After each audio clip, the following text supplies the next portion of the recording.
Wow, hat trick after so long not posting. Who'd have thought?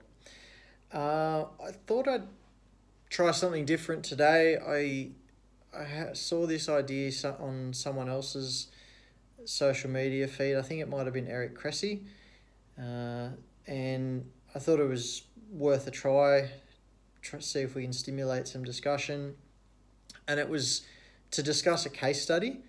So I'm just going to give a rundown of an injury history of someone, and it's as I go through it, I guess my question to people is, how do you manage someone with this? Because as you'll see, like one thing affects another, and if you know the old saying, you can't rob Peter to pay Paul. So anyway, player has had, if we start at the top, uh, shoulder reconstruction, has a history of low back pain, no particular mechanism, some referral over the years into the lower limbs, uh, has multiple hamstring strains on both legs. For a football player, he's had usual ankle and whatever sort of issues, multiple calf strains on both legs, has had some quad issues on one side, uh, ruptured PCL on both legs, on both knees, and meniscal injuries on both legs over the years.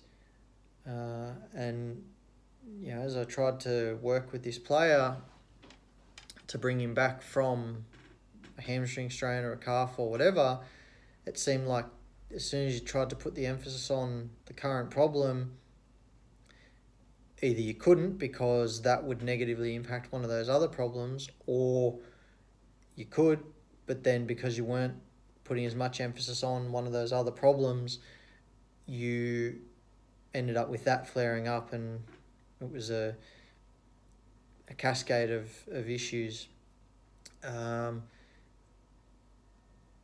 For example,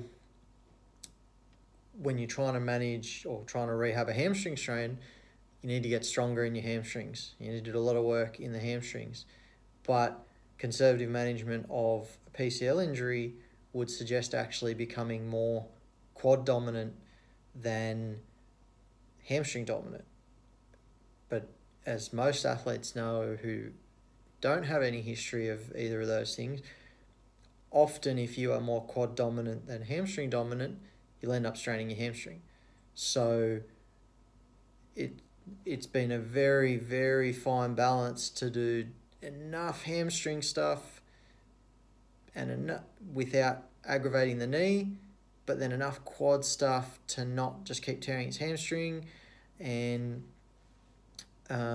trying to find that balance. And I think the most unique variable in this situation is the athlete himself. You can do all the specific work and cue him and coaching him and whatever, but once he gets out onto the field, he's thinking about something else. He's playing the game, and he's going to just revert back to what he's always done. The other part of that I thought was interesting. He's had the neural issues from his low back, so that's going to affect trying to manage his hamstring injuries, but also his PCL issues, and wondering, it's generally consensus in rehab circles that you don't need to repair a PCL rupture, that the knee can function without it.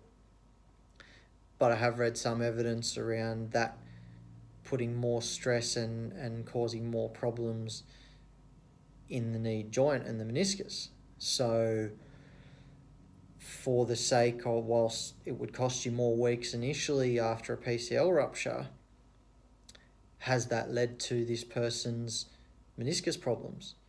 And could we doing something different, might you have avoided some of those going forward?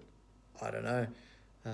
But he's been a very interesting case of trying to find the right balance and knowing, I guess, what to put the emphasis on and when to have that emphasis in order to try and keep him healthy. So, yeah, thought a case study was worth a discussion. Love to hear people's thoughts on that particular case or any others that are interesting to you.